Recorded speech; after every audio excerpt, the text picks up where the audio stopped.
When is it starting? We're live. Oh, we're my live. goodness. We are on the internet, as they say. Wow. I've never been on there I know. before. What's the I've internet? never seen the internet. Oh, no? Internet's a wonderful place. You sure? You can download browser extensions to save money when you're shopping. You can download sponsorships that we don't have? That's awesome. Yeah. Well, I can't didn't wait name to them. get a taste. There's plenty of them out there. You can just guess the one I'm talking about. Have you seen that? Hey, everybody, welcome to It's Your Birthday, the only podcast that gets you a gift every week. Have you seen the Discover? I think it's Discover. It's either Discover or Chase, but they have a commercial that's the exact same as the Honey commercial. Like, it's 100% the same commercial. And they're like... like one of the credit card companies out there? Yeah. Trying to hawk you like some wares? No. Me shocked. It's literally the same thing, though. It's like, they can save you money on this. It's a browser extension. All you got to do is download it in X amount of seconds. Blah, blah, blah. Like, it's literally no different. Like, I can't even really verbatim. Okay. Yeah. It's like, I wish it was like even slightly different, but it is exactly the same thing. That's pretty good. It was just really surprising because at first I was like, oh, here we go, another Honey ad. And I was like, no, actually not. Actually not this time. Actually, this time, it's a Dr. Squatch This time, commercial. it's different. Dude, I swear to God, I hate Dr. Squatch so damn much. I'm so happy that I don't have that anymore. Like, I haven't seen him. Actually, the ones I have seen have gotten rid of that guy. They've gotten rid of Derek's stunt double, and they've just put in...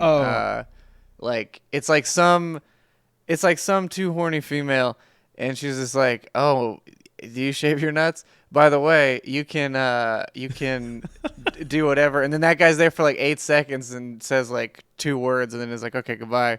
You know, you guys are tired of seeing me because you did for 4 years straight, and it was the same thing. Is it the time. dude with the long hair, the TJ Miller guy? Is that the one you're talking about? With the long blonde hair that was there Yeah. The only guy. The about guy that Thor? was there for like 8. Don't give him that much credit. It was the guy. Hey. It was Thor with the smoothest balls you've ever seen. Yeah, not him. This soap is just like sandpaper. Watch me scrape my skin off my body. I feel so refreshed. He doesn't even have wrinkles anymore. It's just straight. It's a Pokeball. It's just a straight, smooth, shiny orb. He has to just walk in a single position. If he bends and he elbows, he rips his thin skin. His shaved down. Okay, I get you. Yeah, it's that cool makes stuff. A lot of sense. It's very cool stuff. But I'm over him, and I'm glad that he no longer does that, or at least that we don't get him anymore because I'm tired of him. Yeah. But well, hey, there's always room out there for people to want to hawk wares, and if you want to hawk wares on this show, we'll take a quick look at what's going on, but really it's that number at the bottom that's going to be the determining factor. Well, there's always room to play Starhawk as well on the PlayStation 3, but just like no one will be doing that. And no one will be getting smooth balls, and that's too bad. It's just too bad. What is Starhawk on the PS3? Yes. Starhawk. I don't think this is anything I've ever heard of. You have. Starhawk? Yes. You have definitely heard of Starhawk, or you've seen it. It was one of those games that promoted gyro controls when the PS3 was coming out. There it is. Okay. I was thinking of what's that game with the Warhawk? dragons? Oh, no. Because it was essentially the same thing. Yeah, I never played that game. I know what you're talking about, but I didn't play it. It came out, yeah, or did it not? Because it was like supposed to be a launch title, but was it? Because there was that. Yeah, I'm fairly certain. Not Drakengard. I forget what the fuck that. I mean, we have the internet right in front of us. Yeah, not Drakengard. Because there was like, what was it? There's like 3 PS3 launch titles. There's like what? There was Resistance, and then there was that horny sword girl game, and then Heavenly Sword. Oh yeah, okay. God of Girls or whatever the game was. And then I think this game, and then that dragon game that maybe didn't happen, but I can't remember the name of it. Look that game up because I got this footage up right now, and if I do it, it's gonna cause a bunch of goof. Yeah, I don't actually. I don't think I've ever heard of this Dragon game. And it's just gonna be all Dragon Ball Z games. I'm not even gonna get it. Lair. That's it. Layer's the one. 2007. That was like. I guess this game did release. Yeah, I don't remember this game at all. I never played it. I can tell they really took a lot from the Dark Souls cover. But yeah, it's not. I don't know. It's not great. See, I don't what's remember amazing it being is that great. like you don't remember Layer, and I've never heard of this game. Like, you have to I have guess heard we were of just Starhawk. on two different. Actually, now that I think about it, if you watched the tester with PlayStation 3, that third season was almost entirely dedicated to Starhawk. Several of the competitions required them to play this game. Actually, the final challenge of this game was 3 people who played Starhawk single player against each other, and whoever did the best or finished all of their objectives first won a job at PlayStation or whatever it was. So, Well, I mean, it paid off because obviously I remember it. I remember this game fondly. I guess what I'm saying is 3 people have played Starhawk, and that was it, I think. And those are the 3 people. And I guess the guy that developed it, because he was on the show he was on the show like 4 times, and they had like Nolan North and a bunch of other like people that you're aware of, other developers, and then they're like, we got the guy from Starhawk, and they're like, oh, okay. And then they cut to the people, and they're just like, oh man, I'm fucking so hyped to play Starhawk. I can't wait to play Starhawk. Starhawk sounds like a sick game for the PlayStation 3. Man, it's going to be awesome. And then they're also chucking Vitas at people like it was Christmas. Like every other challenge, they'd be like, here's a Vita, here's a PlayStation 3D TV. Get amped. Which, honestly, if somebody's going to give me a free Vita, I would have totally taken it. The Vita is a good system generally. But actually, since we're talking about that, we could talk about PlayStation's recent decision. Yeah. Well, let me get to the 6-axis stuff because okay. So, do you fly around or? Yeah. There's like aerial combat. It's like a weird tower defense game too. Like, honestly, on paper, it doesn't seem that bad, but I remember it not panning out as well as you would like, and I think the gyro controls were a lot of the issue because you had like this. Yeah, like if you look at this, I'm like, oh shit, Max, I'm there, and then I even was like, I don't want to play this game, and it's got like the one thing that we don't have enough good games of, and even then I couldn't handle it. Which it seems fun. Like I mean, if it was just a shooter, like without that, but I feel like it was forced. Like you couldn't turn it off, and I could be totally wrong about that, but if I remember right, I feel like you had to. They pulled the Nintendo move and said, "Nah, you have to use this motion control." Yeah. They're for every single game, not just Starhawk. It's you have to do it. Crash Bandicoot, you have to tilt forward to run forward and all that. Yeah. God of War, you just had to yell really loud into your PlayStation controller. Yeah. Well, no, you had to use wired controllers only, and then you had to swing them around like they were your. I was gonna say tassels, your sword tassels, whatever the weapon is that he uses. I don't know what they're called. No, it's tassels. You're right. You're right. It's tassels. Yeah. My Viking tassels or whatever the fuck the God of War uses. Those damn chain axes things. I think they're. I'm not even gonna try to remember what they're called. It's probably like guilt and remorse or whatever the fuck, some Greek shit. What? Let me see. Some real cool shit. Kratos weapons called. I know that they have a name, obviously. They're the Blades of Chaos, and they were crafted. They were given to Kratos by Ares after he pledges allegiance to him. They were a pair of large curved blades, and that were attached to Kratos' arms via chains, which served as both a weapon and a mark of servitude of the God of War. Well, we were obviously on the tester because we know a lot about PlayStation. Well, and that's the thing too is like that on the tester, no other games exist. It's only PlayStation games. Like none of these people have played anything ever. And there was like a GameStop plant that was on the show for a while, and nobody like undercover boss, like he was just planted there. Like she was just planted there. Okay. Sorry. No, I'm just for the sake of clarity. She was there, and then Egoraptor was also on there. He was a contestant for a few episodes. He was the fan voted contestant, and he only made it like 3 episodes. I do remember that because they thought he was too cocky and didn't really want the job. Which good on him because he's doing way better without PlayStation being a game tester for PlayStation. I can't imagine that those people.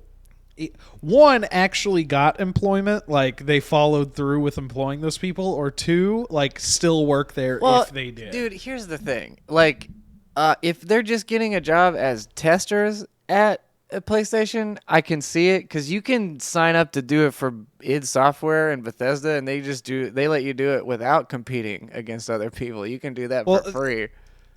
I guess like they're like a QC. They're like actual like quality control in PlayStation. Like that was the pitch that I remember.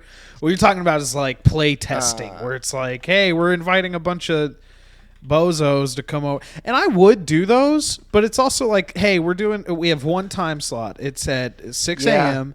and like we're doing it for 45 minutes. You had to show up before. You're gonna get a package of saltine crackers because that's all you can eat this whole time. Yeah, And because then you could take when you're pictures done if you playing- brought a Snickers bar. You'd be able to record it if you had if we gave you a can of soda, you'd be able to record it through that. So we can't let you do that. Exactly.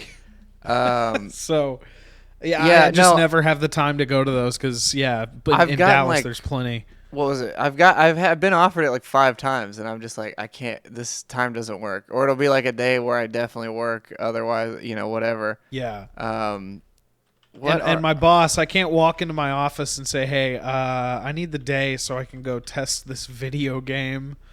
That I don't think that would really fly particularly well. No, So- I can't imagine they wouldn't. Let's see. It features 11 or 12 contestants selected by thousands of applicants completing a variety of challenges to win a job at Sony Sony Computer Entertainment and Quality Assurance as a game tester, with a $5,000 signing bonus and a PlayStation 3 video game console. The winner of the 3rd season also earned the opportunity to work at Santa Monica Studios. That's what that season was. I watched as a production associate.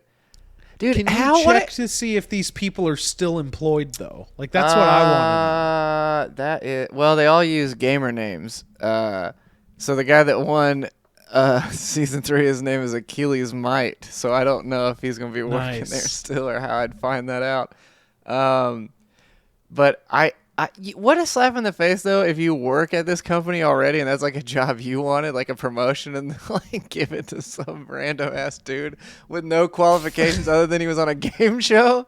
Yeah. Like, Well, from what I goodness. recall, like that job is like not a very good job. Like the people who are in like QA, like I like imagine they it's always not. brand it as like, oh, you get to play video games, but it's like, hey, we need you to like test collision on these maps, so I need you to run into the barrier for like 45 minutes today.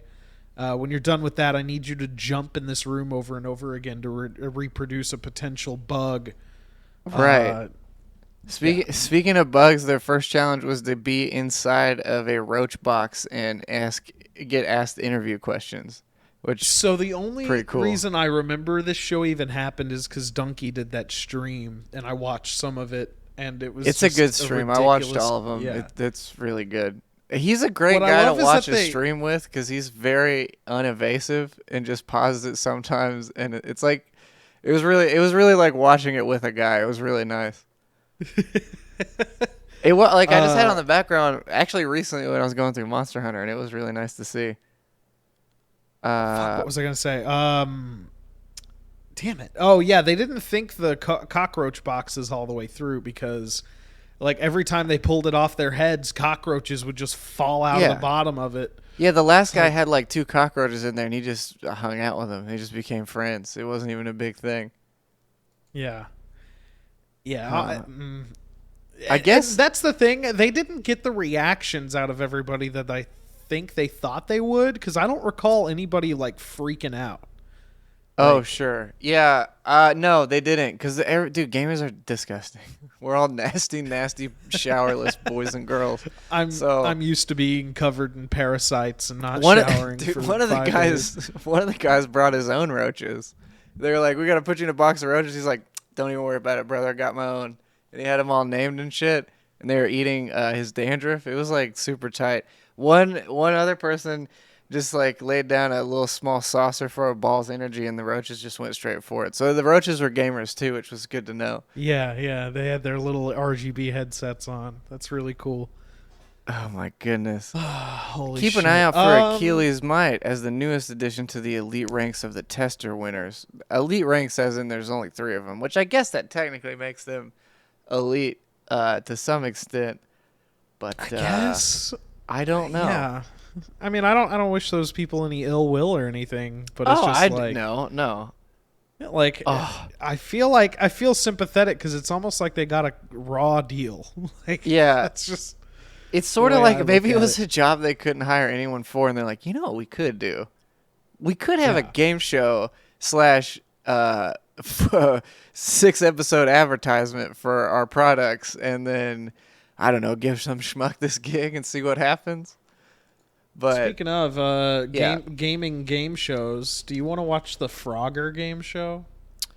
what's up, my man? Do you want to watch the Frogger game show? Because I forgot to bring this Uh, in when it happened, but yeah, when did this Konami's making a happen? Frogger show. This Oh, happened like making. This is not old. This is current. Okay. yes, they're developing a Frogger TV show. Hold on, they do have the tagline. Frogger is described as a fierce and ridiculously fun competition in which contestants compete in 12 themed obstacle courses. What are the themes? Road and road? Road and river? Treacherous traffic. To me, it's gonna be. It sounds like it's gonna be that hole in the wall show, kinda. That would Where, be my guess. Yeah, that makes sense. Yeah, I totally see that. Where it's just like big foam, dumb diesel trucks and cars and convertibles, and they have a celebrity that's driving a real car, and you can't tell the difference, and then he pedals to the metal and murder live on TV. That's gonna be really cool. I hope it's Wayne Brady. Uh, For the it's first all of episode. them. So it's gonna be Wayne Brady, Louis Anderson, and then Steve Harvey. They're all gonna be the tri-hosts of that. They're all driving. This is how they get revenge on old contestants. Is they just they just all get the man cars against these ne'er do wells. I don't think I have any interest in watching a Frogger show if I'm completely honest. But I don't think anybody does. I think That's people true. have interest in Konami making video games. Are they gonna do that but again? Maybe. They thought about that. I mean, somebody was in a room and said Frogger Game Show, so I don't think gaming is in like their They're- top priorities right now. No, I think they're just concerned around making money with games that someone produced for them years ago. But I don't think they care. I mean, because it was like what big time pachinko for a while, and then they stopped that kind of because I think the Coronies took that down because people weren't packed in those anymore. And then, although to their credit, they did release like some decent collections. Like that Castlevania collection was pretty decent. They did another one sometime recently, but I can't remember what it was. But they had like a couple that were like okay. Yeah, I mean they're not completely down and out, but I mean they haven't. Well, let's see. Everybody's still bitter over Silent Hills. Like that's what it boils down to. That was like they had a check already written and ready to be cashed, and then they were like, you know what? We don't want that free money. We don't want games anymore. Dude, it's like PT. Like that thing blew up, and like the world was like talking about it for a while, and then like rip the rug out from under. It's just a very, very odd decision for them to make. Yeah, it's okay. So here's what we've got for Konami for 2021. We've got eFootball PES 2021 mobile. We've got Yu-Gi-Oh! Picross. Neuron. They released a Picross mobile game last year. Okay. Uh, Yeah, we got Yu-Gi-Oh! Neuron for iOS and Android. We got Castlevania Symphony of the Night for iOS and Android. We've got Esports PES 2020 mobile. Contra Rogue Corp for the PS4. Is this can't be from this year? that's the terrible one that came out on Switch. I think it just went multi-platform. 26/09/2019. Okay. All right. We've got Pixel Puzzle Collection. Legacy of the Duelist Link Evolution, which I think is the mobile game. Zone of Ender's Second Runner. Sounds right. Metal Gear Survive. This cannot be recent. Yeah, no, 2018. I was gonna say. Well, Yeah, I was gonna looking. say, Like a I lot said, of these sound recent. all or I don't asked sound for recent. was 2021 releases, and that is not what I got. This is just product information, I guess, for whatever. We got Frogger in Toy Town. We got Super Bomberman Online. Yeah, which is that was on Stadia, and they're bringing that multi-platform, which actually seems cool. Bomberman R is like actually a really fun game, but it's single-player Bomberman. If you don't have a lot of people to play with you, it's not as fun. So online, that game could be cool. yeah. But it was on Stadia first, so nobody played it. This game seems kind of neat. Gesufu Maiden, Undying Moon coming to Steam Early Access in spring. It seems sort of like a side-scrolling, Japanese Oni inspired kind of Castlevania-esque thing. It's got kind of an interesting art style though. This kind of seems neat, but we'll see what happens because I think their development stuff is like two dudes in the back office with iPhones, and they're like, "Can we put more stuff on this iPhone?" I'm like, I guess we can, and then that's kind of all they're doing. The first boss of that game you're talking about is just a big pachinko machine, and you have to hit the lever to get it to do like the 3 symbols in a row. Oh, you mean Cuphead? Yeah. Okay, I played Cuphead. Yeah. I played that game. No, I mean it seems cool. I guess this is coming to Steam Early Access. I'm gonna see if I can pull up a Steam thing real quick just to see what it's supposed to be.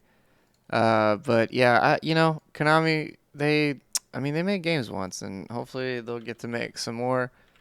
But I'd love, we'll just have to see. Yeah, May 13th. Actually, this game's coming out in like a couple weeks. This looks like a game I would play. Kind of has like an art style similar to Okami a little bit. Like it's a little grittier than that, or maybe just higher detail. But what's this one called again? Getsu Maiden, GETSUFUMADEN. Okay. It looks like a remake. Oh, well, that makes sense. It's a Konami game. I guess they're gonna just do that. I mean, it looks like a remake of like another game that was on the NES or something. Sure. Okay. Yeah. It looks. It looks shit, alright though. That actually does have a pretty neat looking art style. I'm into that. It's not bad. Yeah. I mean, it reminds me of a few. There's like a few hack and slash Japanese games that kind of have this exact art style and look like this. So that's cool. They're kind of Americanizing one of them because a lot of those don't have English language. There's one on the Vita that's actually really good. It's like Mits something's Rebirth, I think. I don't remember what it's called exactly, but I've played a little bit of it. Hold on. It's on the PS4. It's on the PlayStation Vita. It's called Any Game Rebirth. Anything Rebirth. It's on there. Yeah. Let me see. Skill Attack. Muramasa Rebirth. This game. Oh yeah, I played this game. It's actually pretty fun. It's got that kind of same vibe. That was a cool game. Yeah, I think this one may have eventually came multi-platform, but I just played it a little bit on the Vita. There's a game that recently came out about rice farming, but like the in-between looks a lot like this. I wonder if it's a similar studio. Yeah, I want that to go on sale because it does look really good. But yeah, it does. I'm like these days rolling the dice with because I want to get it on Switch, but also Switch these days ain't the best place to play some of these multi-platform games. Hey, look, we've put it through the ringer with how often it chugs up and can't handle itself. Yeah. But we'll see what happens. I mean, hopefully. Well, like what? We've got E3 like right around the corner, right? So hopefully that will give us like some indication into what they're doing or what we might get out of this, because it's what I don't know, a month away maybe, or depending upon what we're doing. I guess it'd be July. We're looking for probably like the Treehouse. I think they already announced like a bunch of they announced the dates. That was another thing that happened that we just did not talk about. E3 2021 Game On, video game industry showcasing virtually in 2021 with confirmed partners Nintendo, Xbox, Capcom, Konami, Ubisoft. Because it says April 6th. That would have already happened. It doesn't say though an exact date. Oh, I'm sorry, June 12th through the 15th. So we're looking at another about a month and a half to get some information, or maybe a little bit longer. I don't know, because because there's been quite a few leaks also that have come out recently, or like supposed links for like what Nintendo's going to be doing. They haven't really said anything about like console-wise links, which is what I really give a shit about at this point, because like the games and whatever, I'm sure there's going to be some great ones. Like I've got confidence in them for that, but I definitely want a system that can handle the game they're going to make. Because like the thing before was like, oh, Nintendo puts out games that perform well on their own consoles, but that's also starting to not become the case. It's starting to waver a little bit, yeah. So it's one of those things where like we just need it, and it's my money and I need it now. But yeah, it's because I mean the big thing I think is like the hope of the Zelda collection, similar to like the Mario one they did, where they'll offer it for 15 minutes and then every copy will get shot out in the backyard as a like a shot put. They're just throwing them and blasting them as soon as that sale date ends. Dude, it's so funny because like people were like scrambling to purchase those games before March 31st. Sure. But people are like posting on groups that I'm in, like they're at Walmart or Target, and it's just shelves of those games. Dude, there was tons of them. I don't know if there still are. I haven't looked in a while, but there was a shit ton of them. Like Same with Target the Game and Watch things. Yeah, dude. I bought one thinking like, okay, this is gonna get out of hand real quick, and then I went to a store like a month later, and they still had like. I went to Entertain Mart today after work, and they had about 15 of them in the case, just brand new, full price, whatever. Actually, Target and Best Buy last week when I went to both of those, both all had them still. So yeah, they're not going anywhere. But I'm waiting for them to go on some kind of sale because they've been sitting for a long time and they're not doing anything. But I went to a Target once and I regret not buying it. They had a PlayStation Classic for like, I think it was like $25. They were just trying to get rid of the things. I got one at Best Buy for $12. Okay. And it's so all I did was, let's see. Yeah, I kind of wanted to break it open, if you know what I mean, but no, all you have to do is just put a USB drive in it with whatever games you want and it'll just read them basically. And that's cool. Pretty much all I've done is because it just has 2 USB slots on the front, so you can only play one player games, I guess, is the caveat to that. But you just put one in and it's fine. It just shows up on the list basically. I don't think I had to do any like really jimmying to make it work. Because I really only got it to play Brave Fencer Musashi, and then found an actual copy of that game like a week later, and I was like, well, I guess I just have this thing. And now, to that end, have I used this thing since I bought it and since that initial getting all these games on here? Nope. But for $12, what are you gonna do? It's fine, Yeah, I mean, it's like a fine timepiece. I got the NES Classic and the SNES Classic did the pretty much the same thing to it, and then it's really the box. The box is like the coolest thing about it because it's identical to the regular box when it came out. And then has that thing where it shows you that the console has games, where now they just give you all the warning labels and stuff, because like the PlayStation will be like, jump inside, we've got, I don't know, Destiny 2 on the PS5. Oh dude, that actually reminds me, I know we'll get to news eventually or whatever, but yeah, we always eventually get there. Well, we've kind of I mean, E3 is news, PlayStation Classics being practically free is news, I guess, or whatever. We're weaving the threads here. We're doing our thing. Yeah. No, that reminds me, because like when I was a kid and I got the GameCube, I would stare at the back of it on like just the box, because there were games on here that I didn't have. On what you could play. You just salivating on Kobe Bryant's face, his digitized face. I'm trying to find the specific one that I had. Because it has a game that never happened, and it's on brand for me, and you'll know whenever I find it. Well, is it that if you go up, is it that one that just says Sonic Adventure 2? Because that game never came out, right? Right? Nobody ever played that. No, nobody liked Sonic. Nobody in this channel did. That's good. Holy shit! Real quick. Oh, I can't find this damn thing. Are you looking for Diddy Kong Racing 2? Is that what it's gonna be? Yeah. The back of the GameCube that I had an image for Donkey Kong Racing that was supposed to. Yeah, it was this exact image actually. Like. Oh yeah, yeah. I've definitely seen this picture before. Yeah, that's for the folks at home right there. But yeah, there was like this picture, and that never happened. I could see why. Yeah, I mean, I can't see why it didn't happen. I guess when did Rare get sold off? It was definitely after this. It was definitely after the GameCube because they had way too many games on the GameCube before that happened. Well, no, because the only game I think they made on GameCube was Star Fox Adventures. It happened pretty fast. Was it the only? No, there was more than that. There had to be. Hold on. Maybe not. I mean, maybe not. Only, yeah. This did come out though. There was a prototype for Donkey Kong Racing that kind of leaked out. So we got Donkey Kong Barrel Blast. That was another Rare game, I believe. I can't find it, but Donkey Kong Racing demo?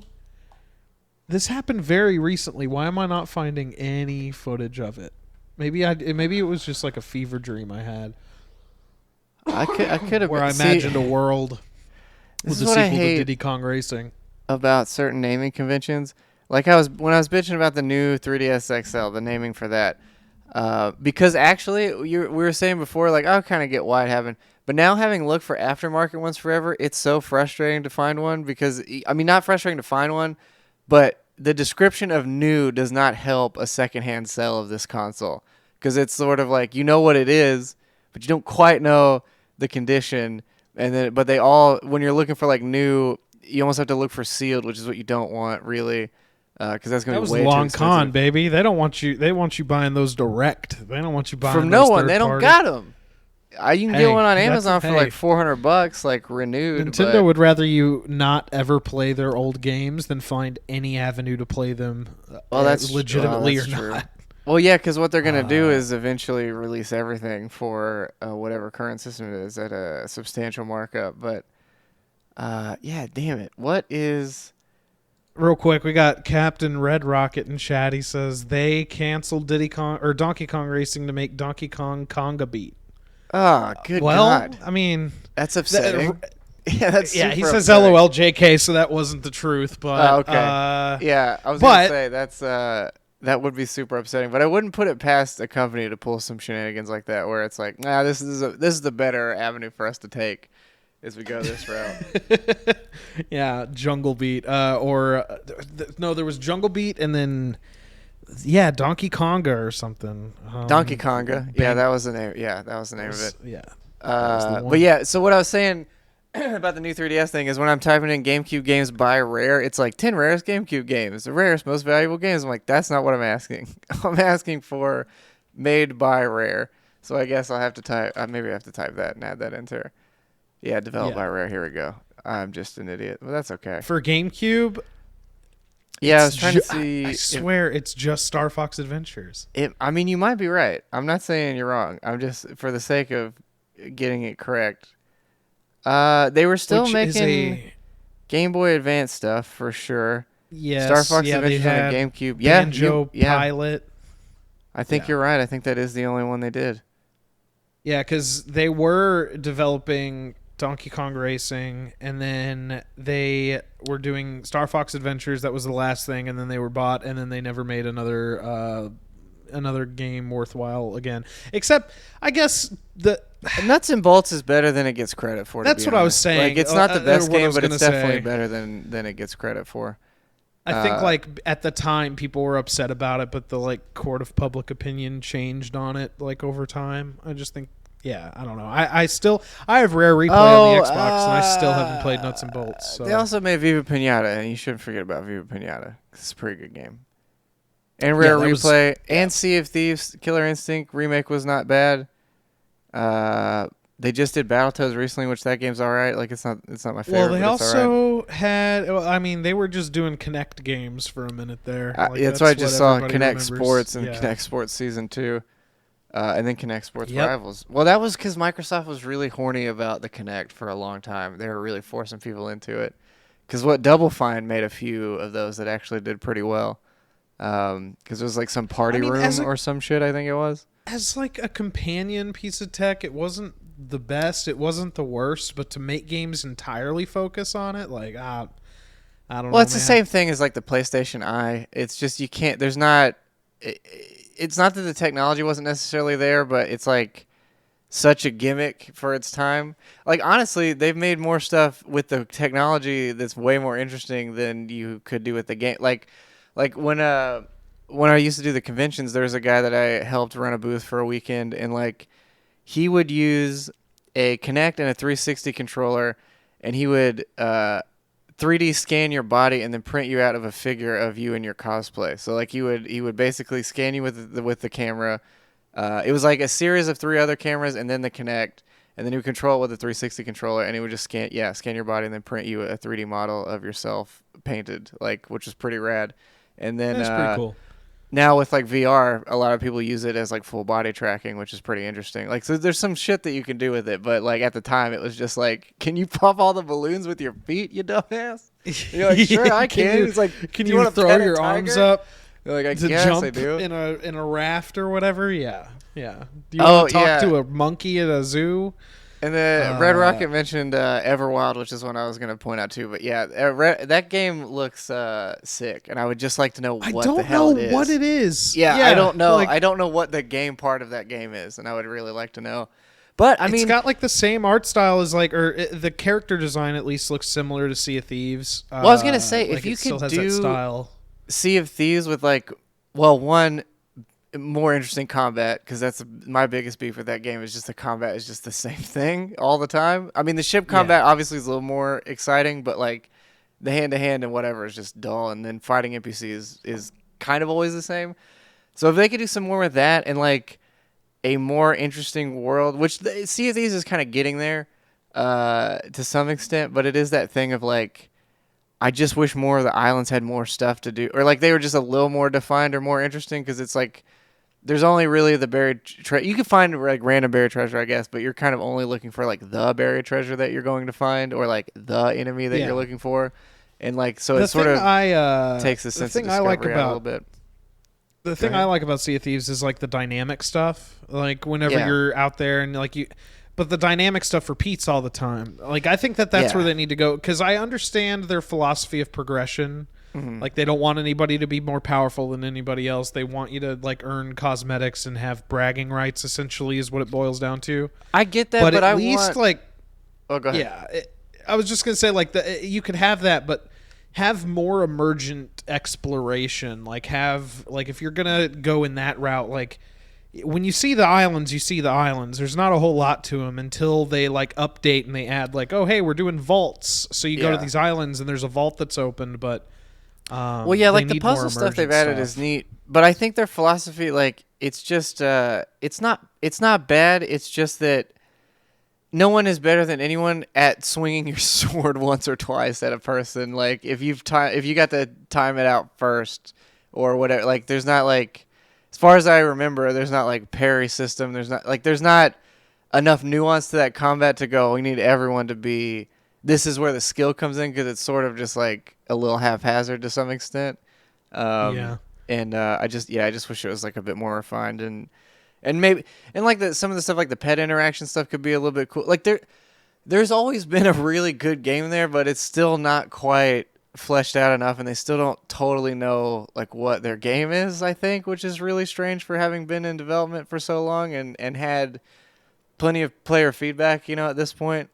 And with the emergent stuff too, especially like more random shit at sea, like sea monsters other than just the shark and the kraken would be awesome, because like you've got a whole ocean, let us or more stuff under the ocean, more like dive opportunities or air, just some, I don't know, just some more stuff. Like there's some cooler stuff you could do.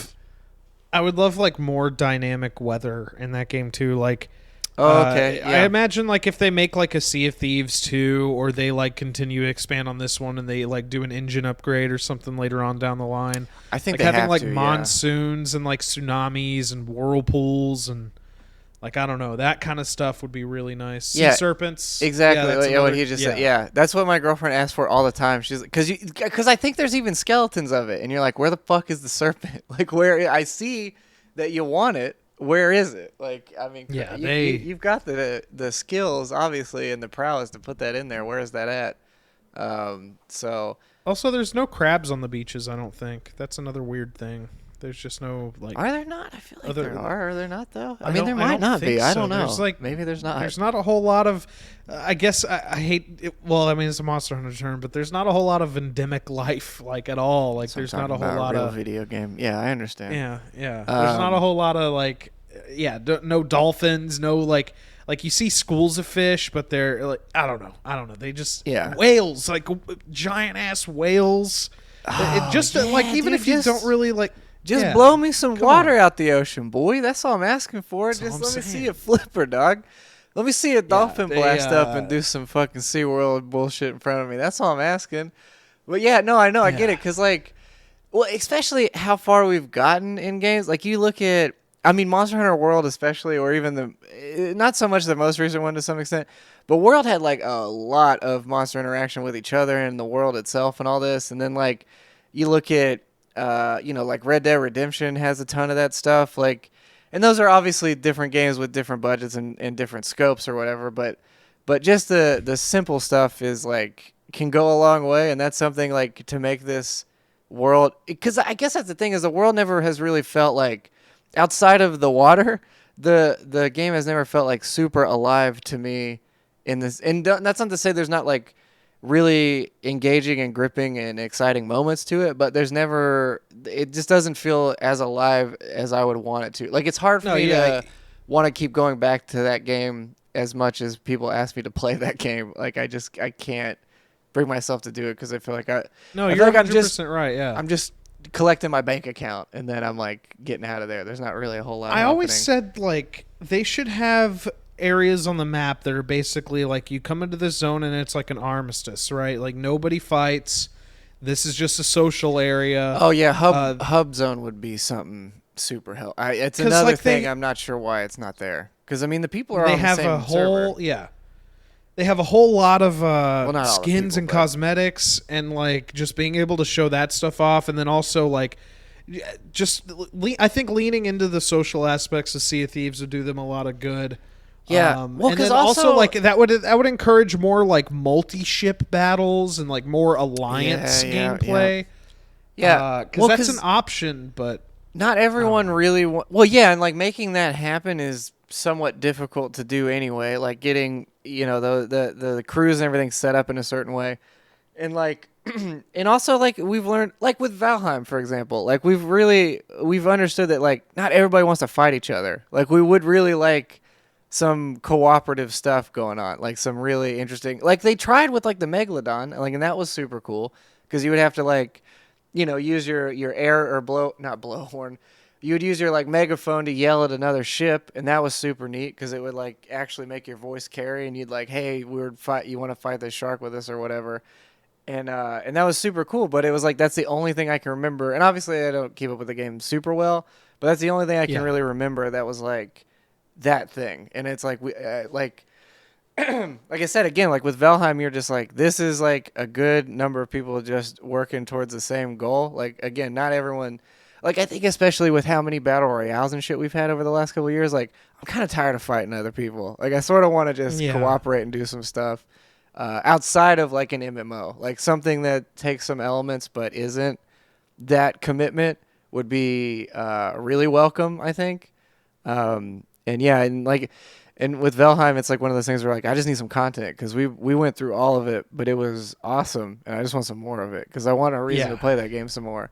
And diving back in, man.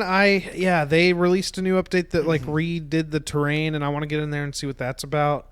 I saw they had a But small yeah. update like yesterday or the day before or something like that. But looking through the notes, I didn't see anything like substantial yet. But I didn't. I No didn't read it big too much. feature update just yet, but yeah, Right. that's got to happen very soon. I really want to play it again with everybody. Yeah. I just Or, want a reason to come back to Again, it. another example, Monster Hunter. I mean, that game, you're not fighting each other at all. You're just helping each other fight big dinosaurs. And that's a good game. It's a real good game. It's always been a good game, but now it's a really good game. Anyway. Yeah. Well, Anywho. kind of yeah. Depending on when we get out of here, I kind of want to do a couple Oh, we fights. can before fight bed, some so- boys. Yeah, that's no problem. We Hell can yeah. cut some tails and snort some rails or whatever it is we do in that game. Very cool. Yeah. Monster Hunter. Love that part of it. That's the part, where everyone in the village just tries to get you to do cocaine so you can fight big dinosaurs that you couldn't possibly beat. Start doing HGH and Yeah, and yelling. that's very cool. But yeah, what's I guess this we'll business? Yeah, so we'll go through some news stuff. We got a couple things that happened. These are really just most of these are follow-ups except for like the last or the first one actually. We could talk about Microsoft real quick because we were just going on about Rare for a while. Yeah. And this is how Let's do segues that work, one. obviously. So that's good that we made that happen. So we talked about Microsoft buying Discord. By the way, this is our first episode on Twitch. Oh, yeah, we that's usually true. upload This these is- to YouTube. Basically, episode 30 if we count the Cyberpunk Game of the Year stuff. But this is the first live episode. Just kind of putting some feelers out and see how it goes. But Dipping our little toes in. dip our little toesies in the old stream pool. So if you didn't know, we've talked about this. But yeah, I Discord wasn't said, aware. "Fuck you, Microsoft." Yeah, I didn't know that they said no. Like, what was the? I guess what was the caveat? Why did they say we don't want to do that? We don't want all the money in the world. Well, let's see. So to catch everybody up, Microsoft was talking about purchasing Discord for about $10 billion. Jesus. The Wall Street Journal reported that talks ended without a deal, but they could be rekindled in the future. This is like hearsay again. Like I don't think that they made an official statement. Sure. They doubled their monthly user base, but it's still not profitable. Because they've invested a lot into it. So, it's one of those things where I feel like they would be well served maybe to do a partnership of some kind, because like obviously with Mixer, they had their struggles. Like, and not to say because Mixer really wasn't that bad. It's just you're fighting. I guess it's not necessarily the same thing. I'm kind of going off the rails. I almost look at Discord as a Twitch alternative because we do watch so many streams and shit on our own time. But because I think Discord is like where the Twitch communities go after the streams, right? So it's like they're almost hand in hand. In a lot, they're kind of synonymous in a lot of ways. Well, I guess it would be better to compare it to Skype then. But Skype is like a service I don't want on my computer even a little bit. Like every time I use it, it's like kind of irritating. It doesn't always work all that great. And like to say like I mean, having used so many of these services over the years, like Skype and then TeamSpeak and Ventrilo and all these other things, like Discord is crushing it. And like there's really not a better one. Or one that I can think of that even comes close, really. So it is weird that they would even... I mean, I guess you always are going to look for offers if somebody's going to offer you something, but like I can't imagine why they would want to, really, like unless they're really trying to get out of the game. But they're doing so well, and especially now, like after the pandemic and with the in-between, it's like... yeah, I mean, I gotta imagine they're doing better than they ever have with the current climate because, you know, you really have... this and what is the one that most people use for companies? Zoom, I guess, which I've never used, so I don't really know anything about Zoom. But it seems Teams, like so Microsoft also has Teams, which is like really geared for enterprise. Okay. They did open Teams up to like a free license that the general public can use, but Teams just isn't a really good social platform like Discord is. Like, sure, yeah, Teams is like almost like specifically enterprise. I use it in my workplace, and a lot of the people that we service use it in their workplace. And it's fine; it does what it does. But Discord just has there's so many more benefits technology wise over Discord. Like one of our clients uses Discord instead of like any because it's super convenient. It works really well. I mean, linking stuff is super convenient. Like everything about it is just really easy to do. I've never seen even or really heard of Teams, but I'm looking at it, and it's like they tried to get the Discord colors and take the Facebook logo and go, those will work together. Like whoever designed the logo shit for this is like kind of hawking some heels here, but what are you gonna do? There's only so many standout images you can make, I guess, right? Huh? So that's what we get. Yeah. That's whenever I first saw it, it reminded me of a lot of like Tumblr's logo in a way. Oh sure, yeah. That's the thing is Legos have gotten so boring. Like I understand, like I honestly I'll take readability over anything else, but it has gotten to the point where they're like kind of all the same. Whoever the art designer was that took this specific style of art is crushing it because there's nothing else anymore. It's all just this minimalistic thing. It's all very round edges and white backgrounds. It's all very sleek. I want people to just start using metal band font for everything, so no one can tell what the fuck you're looking at or how to find your company or what it is. Bleeding Cowboy. Don't say disrespectful stuff like that out loud, dude. Please. Come on, man. Bleeding Cowboy is the most. It's honestly font. Dude. It's just so tacky. You could just see Evanescence fonts typed up or Evanescence lyrics typed up in a font like this. Yeah, I can just see someone drunkenly yelling at his girlfriend who just left him. Like all I can see when I see this is just the sadness of a failed relationship. I can't look at this. Come on. I've got eyes, brother. You can't have us or our viewers do this. Come on, man. We've got eyes that work still. Chill out. But yeah, Discord, I guess they want to stay public or they want to stay like a private company, but they did make some moves recently and hired some chief executives that have had history in opening up IPOs, so Discord might eventually go public, but the disadvantage of that is once you start bringing shareholders in, that's where it gets tricky because you're starting to answer the bottom line and I don't know.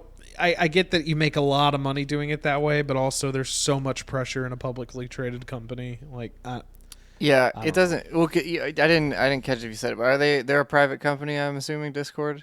Yeah, they're still private, but they're making move. It seems like they're making moves to go public at some point. Also, I did totally see what Captain tramp stamp font. It is. I'm telling you, dude. if you got tan Ugg boots and blue eyeshadow, you got some Bleeding Cowboy font on you somewhere, brother. If you really like either Kid Rock or riding horses or both of those. See, you can't even lump people who ride horses into this because there's I feel like maybe half the now. I feel like Bleeding Cowboy font is for people that have never been around an actual horse or rode one in their entire life, but really love the idea of it and think it makes you you're right. Sick on the range type dude, and you just want that appeal without having to do any of the work. It's like dudes around here that have lifted 8-ton trucks that have nothing in the bed of them and are completely clean and undirty. And they work in an office.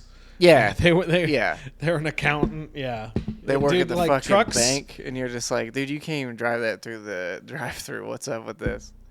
Trucks here in Texas it's really just a status symbol, and it's a shitty status symbol. And it's a status symbol no one respects. I don't understand it. You're in the way. Everyone's afraid to be near you because your truck could kill everyone else, and you drive terribly because it's too unwieldy and you can't handle it. That was the thing that killed me is like the last rainstorm we had. I saw these trucks driving like 20 in the rain. I'm like, brother, that's the thing this thing is made for. Fucking gun it. Any other time of the year, you're going way over the speed limit with reckless abandon. When it get a little wet, you're like, I can't do it. I don't understand.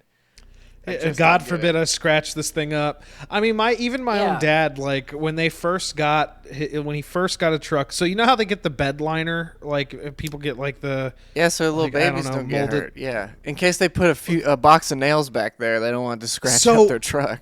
I remember distinctly as a child, I put like a bike or a scooter or something back there, and they didn't have the bed And you never covering. saw your dad again, and you couldn't use your legs after that.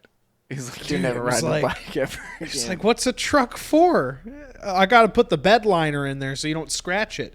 It's a truck. What are you talking about? The funniest thing is, too, dude, if you drive like a little 2-seater truck, you got that shit filled to the brim. Like, it's the craziest thing. Like, when you have a truck that can haul anything, you haul nothing.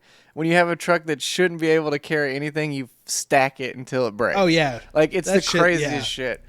Dude, Dallas is Texas in general is a fun place to live. It's just a real hootenanny up here, dude. It's a bunch of bananas, folks. You get all the cool people, all the cool all the cool Texas stare, because that's the thing. Everybody has like who lives outside of Texas. They close their eyes and like pop culture like makes you assume what like Texas is, but it's way more diverse than that. There's so like you come across all the fun stereotypes in Texas. Yeah, it's way more diverse, and like I don't know that I've ever seen a real cowboy out here. Like it's just the thing is like My grandpa was one. Like my grandpa was like a legit real like rancher historian. Like Well, that's the only one I ever knew.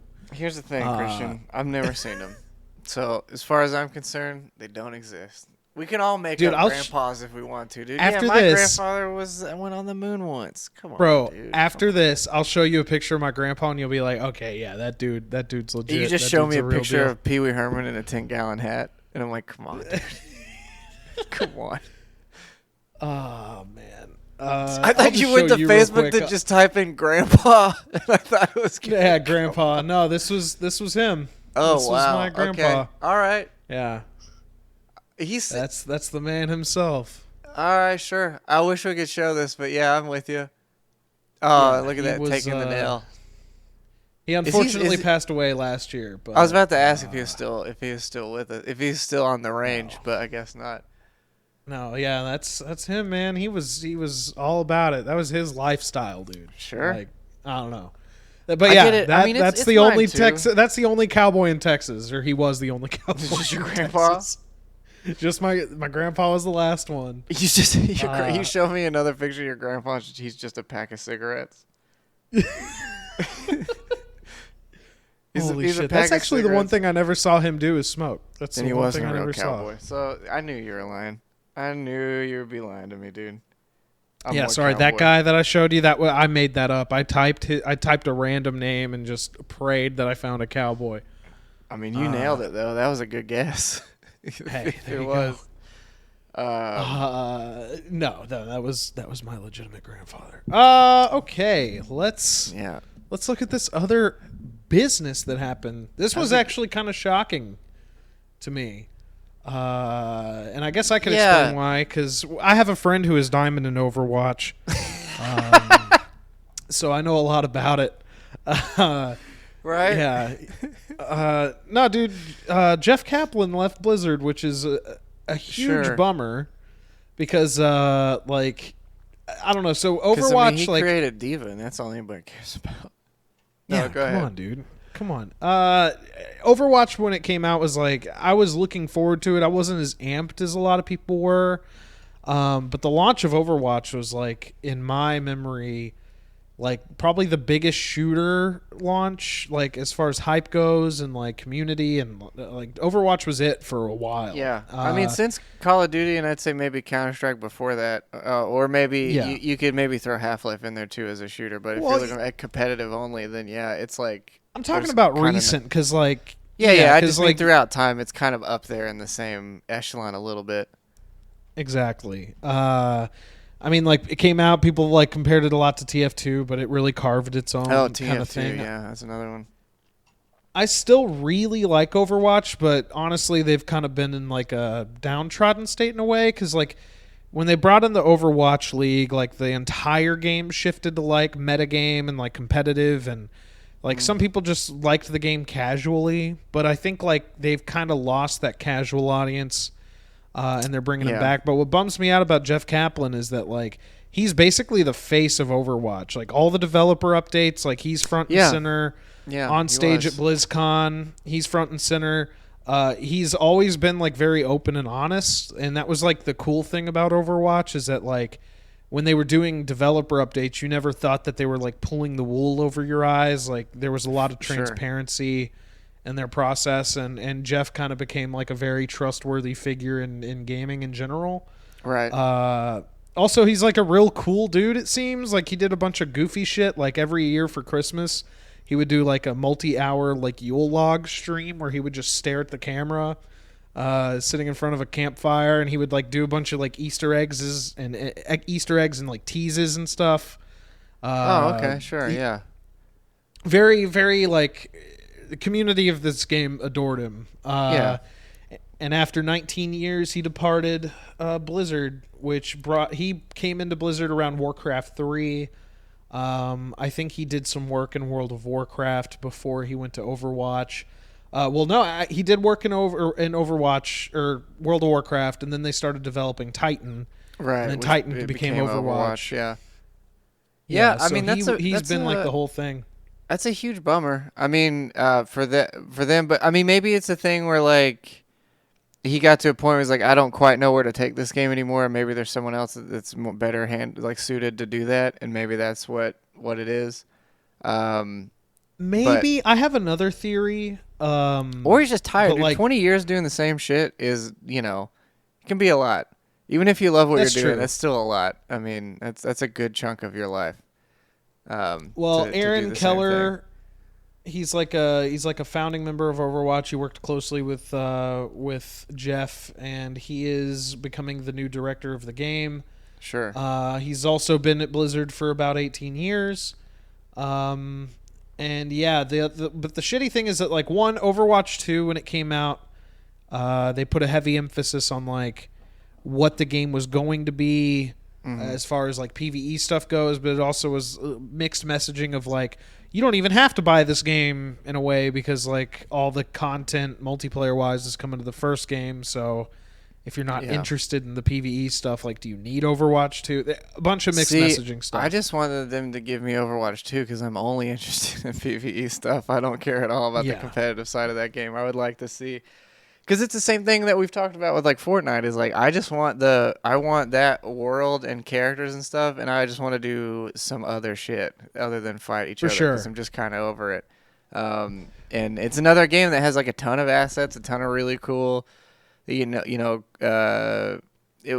could potentially have some really interesting enemy designs and some other stuff and lore and whatnot to go with it that would make a pretty interesting.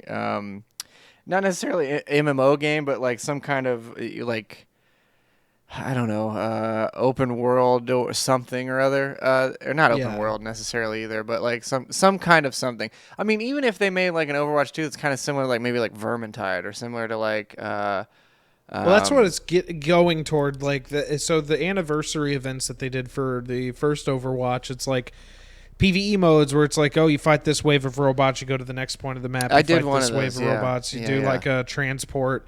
So it takes the elements of the multiplayer game and makes it PvE, which pretty fun. And what they're going for with Overwatch 2 and like the recent BlizzCon stuff is that like they're really leaning heavily on like customizable abilities and like skill trees for the heroes outside of the multiplayer. Yeah, and that seems neat because I mean that's what I would like. I think the only thing about that I would like, I definitely know how that's probably gonna happen, but like I would like to see like armor sets and like some other crazy stuff like gear. If I'm gonna get an RPG in some sense, I kind of want the whole thing as an RPG. But I feel like with the way skins already exist and how that's gonna happen, like you'll probably just get to use your skins from the regular game in there. But I would much prefer like, some kind of like continual progression outside of just skills, because that's another like, because if it's just like your rank and like your overall player level or some shit, I don't care really. Like if I'm getting some kind of thing, like in Warcraft or whatever, it's like you got gear, and like back in the day it'd be like, wow, there's only this one person on this server that has this hammer or whatever, or like to use a Monster Hunter as an example too, it's like you're always kind of getting something or a new gear thing or whatever, which that game has no skill set or no skills in it whatsoever, so that's not even really a factor in it. But other than that, it's like your hunter rank and the stuff you get. So like I guess what I'm saying is I want them to make a looter shooter. Is I guess what I'm basically describing now that I think about it. But Yeah, a Division 2, but Overwatch. Yeah. yeah, I mean, well, the thing is, like, again, the world and the characters and stuff are cool, like really interesting, and like if you could develop something like that around it, because it's like I like the Division 2 a lot, like the gameplay wise, but like the world is kind of, well, the world is gorgeous, but the actual stuff you're doing is like it's still just a city or like a place, like it's kind of boring, more or less, like you're kind of only fighting other dudes, and they all kind of look the same. And then Destiny, like, could be awesome, but you're also only fighting like the same 5 aliens on multiple planets that all look the same, where it's like, I know you guys are capable of making some more interesting stuff, you just don't do it for whatever reason. And then yeah, so actually that's kind of the thing a lot of these suffer from, is like you just kind of are always fighting the same thing. Like they don't really try to make you try to expand on that in some interesting way. Yeah, I wish there was just some more emphasis on that stuff, because yeah, it gets really dull fast when you're always fighting the same thing over and over again. Well, that's what I was going to do it faster. Yeah, that's what I was going to get to, is like the theory that I have, because you're right. Oh, like, right, sure. Yeah, go ahead. Oh, you're good. Because you're right. I think like they don't quite know where to take Overwatch. Blizzard's kind of stuck in like these 3 titles that they have, or like 2 main flagship titles, Overwatch and Warcraft. Really, Blizzard's kind of like a. Go ahead. Well, I was gonna say with Warcraft, like their decision was to just start the game over and do the same game again. I mean, obviously there's a new expansion, but I honestly haven't heard much about it, like outside of the one guy in our Discord that actually plays it. And even then, but usually you see some kind of hearsay or word on the street or whatever, but I haven't really heard anything about it. Not that that's good or bad, I guess it's maybe middling at best, but there's just not. I don't know. You used to see Blizzard as a real powerhouse, but yeah, it's really like that. And like we're getting a Diablo 2 remake, which is like, but it also kind of just looks like Diablo 2. It doesn't even really look like a remake. It's kind of just like Diablo 2 again, which is fine. And then they're like, we gave you remastered StarCraft, which I think arguably was worse than the already base StarCraft in a lot of ways. And then you got what I guess like Diablo 3 Mobile or Diablo Eternal or whatever it is. I can't remember the name of it. I'm thinking of Doom, I guess. Immortal, yeah. Immortal, there it is. Which I still which haven't actually seen. Turns out is pretty fun, I heard. So, yeah. I mean, Diablo is fun. You just kill shit. You just kill demons. That's like pretty good most of the time. It's hard to kind of mess that up, I think. So the story around the street these days is that Blizzard, like, there's like an internal fatigue at Blizzard because they're like kind of hammering out the same franchises. So just to recap on a few things that happened recently, and this is leading to my theory about Jeff Kaplan. So 2 studios have spun off from Blizzard recently. Dreamhaven has a bunch of like StarCraft, Hearthstone, and like some Warcraft people from Blizzard. Yeah. That like basically kind of exited Blizzard to try new opportunities. Red Rocket mentioned that the Ben Brode left Hearthstone not too long ago, which I assume is a part of this as well. He may be in one of these teams. I haven't seen his name kind of pop up here and there, but I haven't really been paying too much attention to like what these people are doing. But yeah, they're doing a new game, or 2 new studios, Moonshot Games and Secret Door. Well, it seems honestly, I mean, like once Activision got involved, it seemed like the quality just kind of went down. Like it wasn't necessarily like, and I don't want to blame specifically that, but it does very much feel like they had a hand in it. And if there's a company that makes the same game over and over again, it's Activision. So it's almost like their business model dictates that's what they have to be doing. And that sucks, because like, I mean, it's like, and that was the biggest moment we talked about a few weeks ago too, is like with them buying Vicarious Visions, it's like, man, the one company that can do fucking remakes and do them super well consistently, they get bought by the company that's like, and again, unless they're gonna have them do that, but Activision kind of doesn't have that many properties to remake stuff of anymore. Yeah. or ones that are like as worthwhile to do. Like, really, I feel like, and obviously I don't know the business side of it or the money that was involved, but I wish Vicarious could have just stayed that way and sort of worked like an Iron Galaxy, where they're just like, here's the stuff that we want you specifically to handle or make or remake or redo or whatever, because there's a lot of good games they could put their hands on, and that would make, big money again, because clearly the Crash and Spyros all did well. Tony Hawk did exceedingly well. I can't will really say, think like, of one they did that was bad, but I'll say with Vicarious, I think that they will make another Tony Hawk, like, because the footage that we've seen of Diablo 2, it looks like the can was kind of already kicked down the road a bit, because we got footage of that game like pretty quick after they announced that they've been absorbed. So I imagine that they were brought in to like, hey, let's get this game out. Like, you guys come in, help us develop this, push it out. Then maybe we'll move you to other projects. Like, who knows? I mean, it can't be that hard to edit a text file to put a game in 4K, right? Like, you just change the resolution of the text file and then resell it. I mean, I'm sure there's more. There. I know. Yeah. But it's just it looks so drastically similar. Like, and it's not to say you couldn't tell a difference, but when they were like going back and forth between the original and the remake or re-release, I was like, I can't really tell much. Like, I'm not sure which one I'm looking at the moment. Yeah. And maybe that's great. I mean, maybe that's what you want out of that, is just an updated version for, newer hardware or whatever. But I don't know. I guess this has led me to kind of say that I think Jeff's either starting his own studio or he's joining one of these. That's kind of my theory, because leaving something after 19 years, he didn't announce a retirement. He just announced like, hey, it's time for me to kind of bow out. There was almost like what's weird about it is that there was like no fanfare, kind of like it was just like this letter that's like, hey, peace, I'm out later, like, appreciate it, thank you everybody who liked the game, I'm out. Like, it has a very rushed kind of. And he probably signed like an NDA or something that basically I'm said, assuming like, he would have to be like, you can't even say what I was working on when I left. I can only say that I'm gone. Yeah. Well, I bet. Yeah. I mean, I'm sure. And I will say too, though, most developers generally don't explain what they're going to do next or what they're saying. I mean, a lot of times, like, they'll be like, they're leaving this company, we'll see what happens. But I imagine they're doing it so they can figure out, so offers come at them and they can just kind of go, well, I'm gonna take this one. I think really for them, the bigger thing is the announcement, so companies know they're gone, so they can be like, well, that guy's up for grabs, so let's see what we can do. And I think that's a smarter move to make anyway. If you got a link, if the whole internet becomes your LinkedIn, then you might as well take advantage of that. For sure. I do want to quickly mention, like, Sony, like, I'm not going to pull this up on screen or nothing, but there was like, Sony announced that they were shutting down the store for the PS Vita, PS3, and PSP.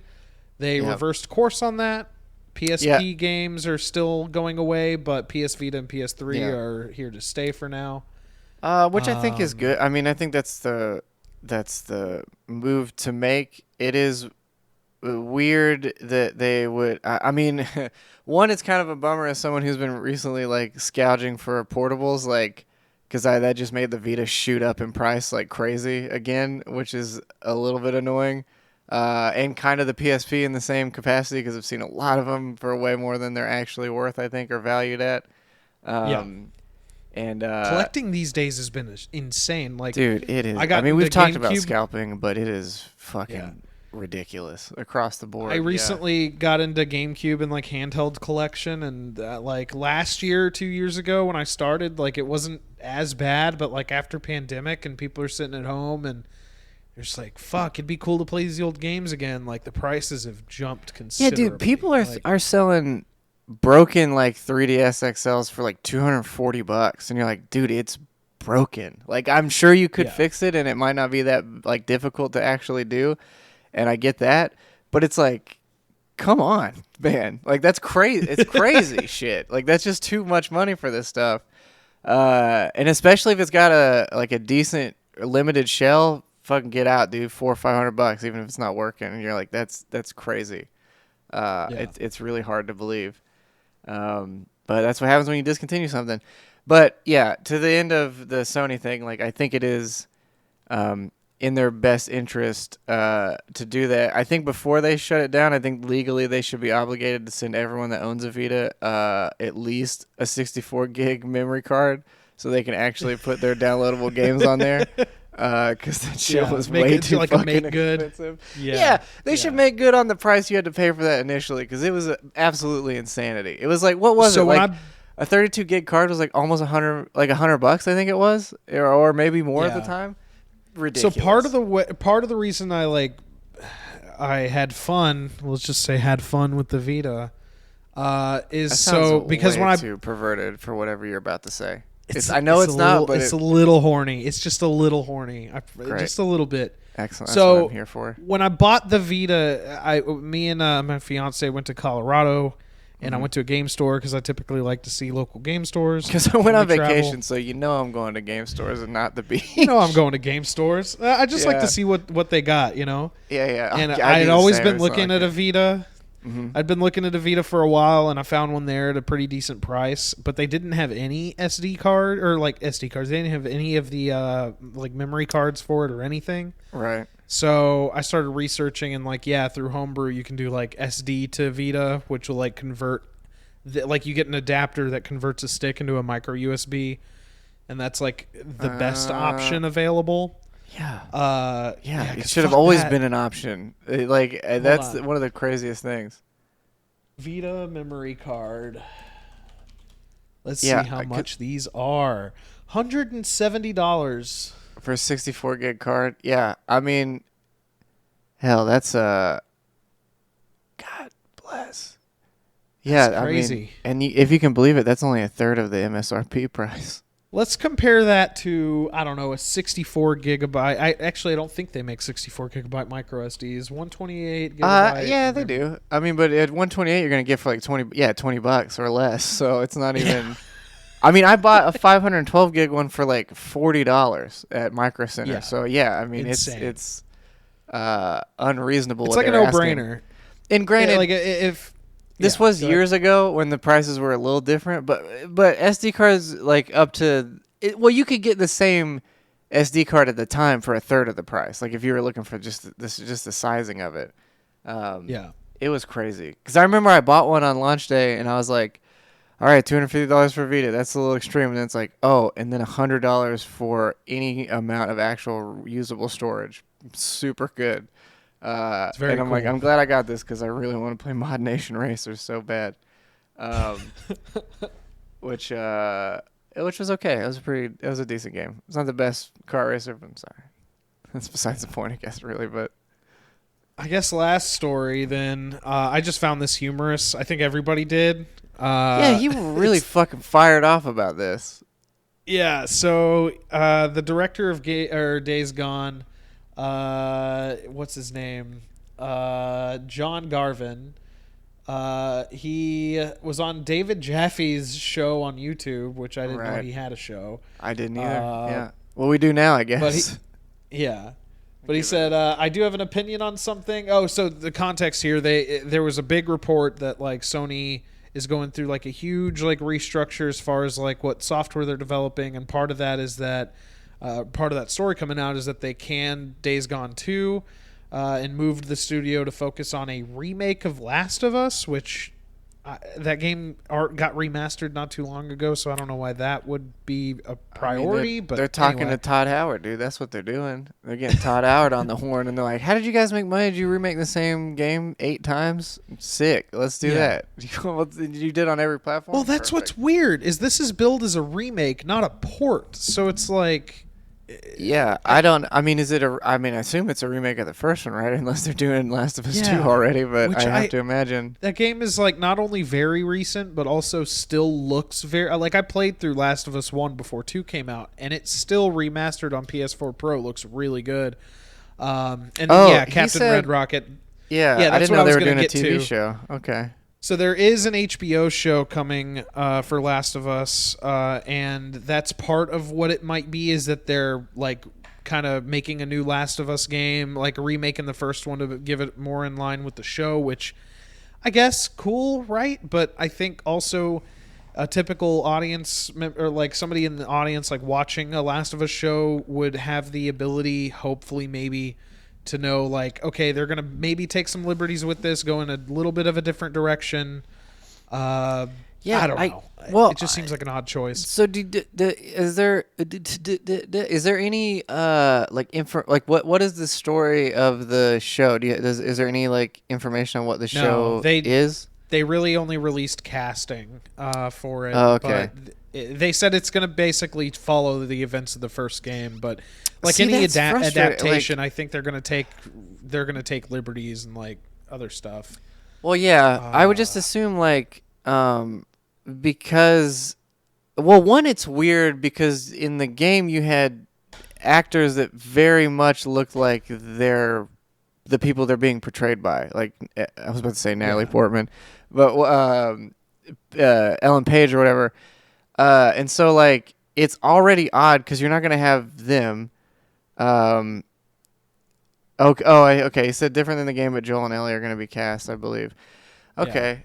Yeah. Well, I think they should because like if you look at the second game, like you know that the because you're basically following two complete different storylines that just intertwine with each other, as far as I understand it, and like and those are both interesting. Again, as far as I understand, because I didn't play it, but from what I've heard of it, it seems like that's the case.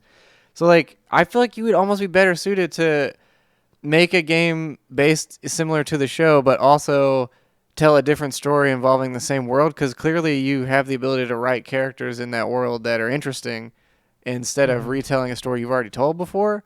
I just don't know.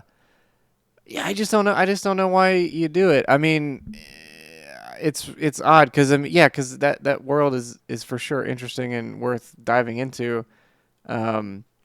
And HBO generally does a good job. I mean, but also to me, it's like the games are already cinematic enough. So I don't know. Like, I guess for traditional general audience, I guess like your mom and dad who would never touch a video game controller, like introduce them to the world of Last of Us. Yeah, that's cool, I guess. But also, like playing Last of Us 2, like no matter how polarizing that game was, I liked it a lot, and I thought like the story was pretty well done.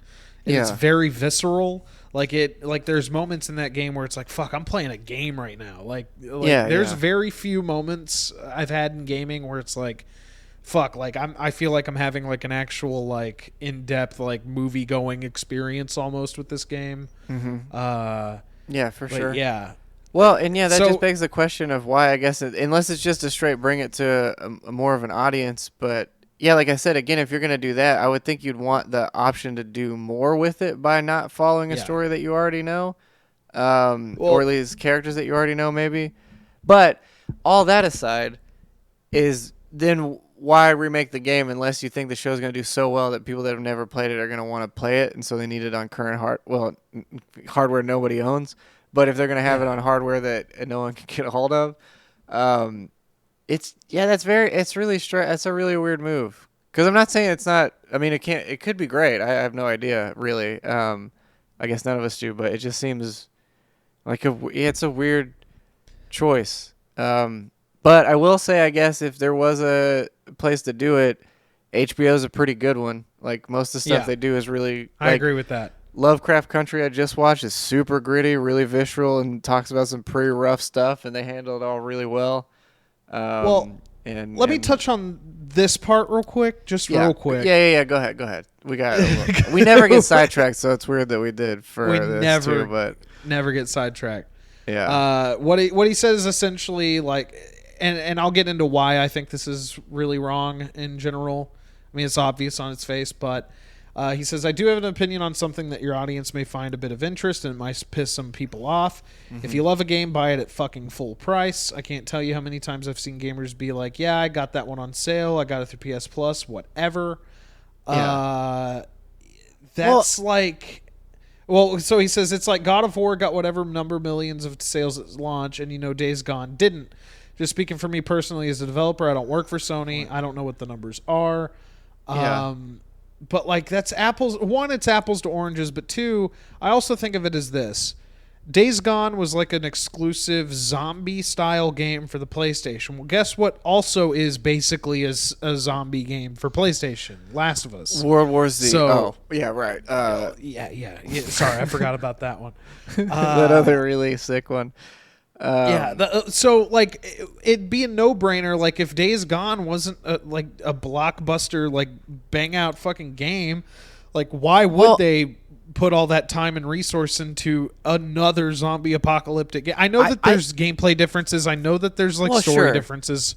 But I think the thing is they just took too long. Like the height of Walking Dead and the height of Sons of Anarchy, the two things it seems like they were really trying to invoke in this game, like kind of already happened. Like everybody sort of got their fill on that stuff. So it was like a weird timing of just like, one, zombie games especially, it's like we've had fucking way too many of them. And like some of them are already really good. We kind of don't need another one.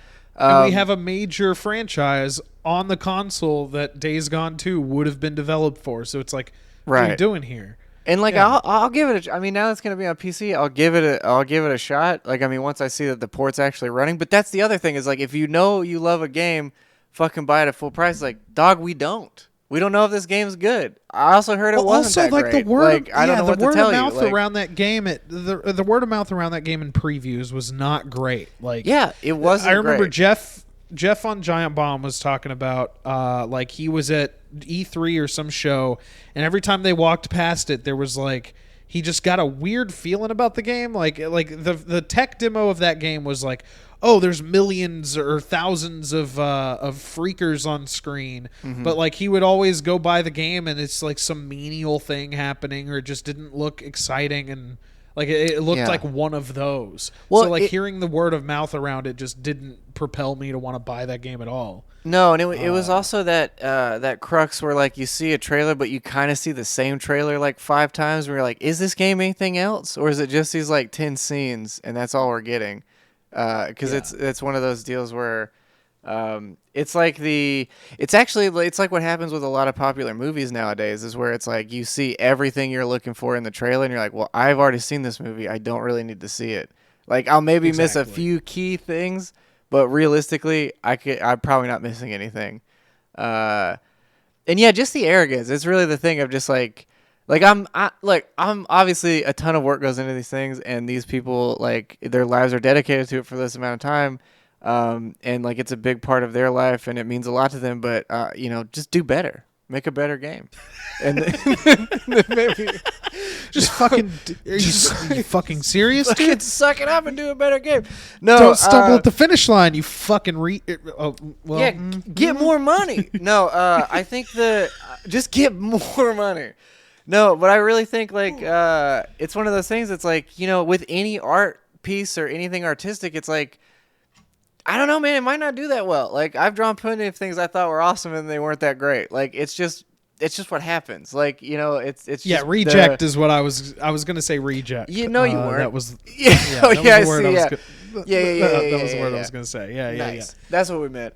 I'm just saying he wears helmets and falls off bikes or whatever. But yeah, it's like It was this deal where, I don't know, man, like, you gotta lick your wounds, brother. Like, sometimes that stuff sucks. I mean, and you made a game about trying to survive in a world where everything wants to eat you, and then you're crying about this? Like, maybe you didn't have a greater story to tell. I don't know if this is what's going on, I don't know. Again, I haven't played the game. I'm kind of interested to try it. And the hubris of comparing it to God of War, a franchise that had been, like, already super successful, and then they tried a crazy ass way of making their new game, and it landed for them because they also were like, well, one, it's like a kind of game that doesn't get made all that often. Like one, there's not as many hack and slash in that style games anyway, and then in the second one, they're like, hey, we've done this a million times, let's try something else, and knocked it out of the park, but.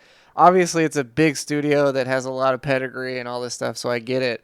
And they got the guy from the tester that won that's working there, apparently. Yeah, and he's there. He's crushing it. So Achilles might, dude. That boy's over there just running that shit. So, yeah, I totally understand why he's upset. But it's, you can't ask people to pay that kind of... you just can't in this day and age. Like, especially now... more than ever with like, all the movies being streamed, Game Pass being a huge thing, like things like Humble and other things also, were offer these games like at a huge discount. And also in a world where there's a new fucking video game every 24 hours, like you just can't expect it. Like it's just not going to happen. That's why I think it's kind of fucked that the new price of games is $70 or $69.99. Because one, people can't even get a hold of these new consoles, and two, it's like, wildly expensive when you do it, and it's like, yeah, you really gonna have somebody pay $70 for another basketball game? Like, I'm not saying that there's not development costs and shit, but it's like, it's fucking basketball again, and you probably didn't do that much than you did the last 12 times that people didn't care for. And I mean, because I've read the comments, many developers, and it's the same shit. There's so many developers out there, like smaller developers, that talk about like, oh, we released the game at this price, but like a month later we dropped the price like 15% on Steam, and like just you're basically saying don't buy it at launch is pretty much what you're saying. And but the go ahead. I was just going to say, but they find success by charging a lower price than they initially do. So it's like, okay, Days Gone wasn't selling at $60. Drop it to $39.99. See what happens, because you may lose a little bit on the per unit sale, but if you sell more units, that more than makes up for the loss, I think. Like, generally, that's just the way I look at it. It's how every game has sold ever. Is like you start off with the people that really, really want that game. They'll pay for it. And they'll pre-order it or they'll do whatever, but they'll pay for it. And then you wait a little bit so that they can hype the game up for everybody else. Then you cut a sale, and everybody that was kind of waiting is like, all right, it's time. I'll get it now. Unless you're Nintendo and you like reduce it by like $5. Yeah, unless you're Nintendo, you tell everybody to suck it as big as they can, and just it's gonna be $60 forever, and you can eat my asshole. You can pay $70 or you can pay $60 for Breath of the Wild into the next 2 decades because they ain't dropping it. I think 43 is the lowest I've ever seen it for some reason.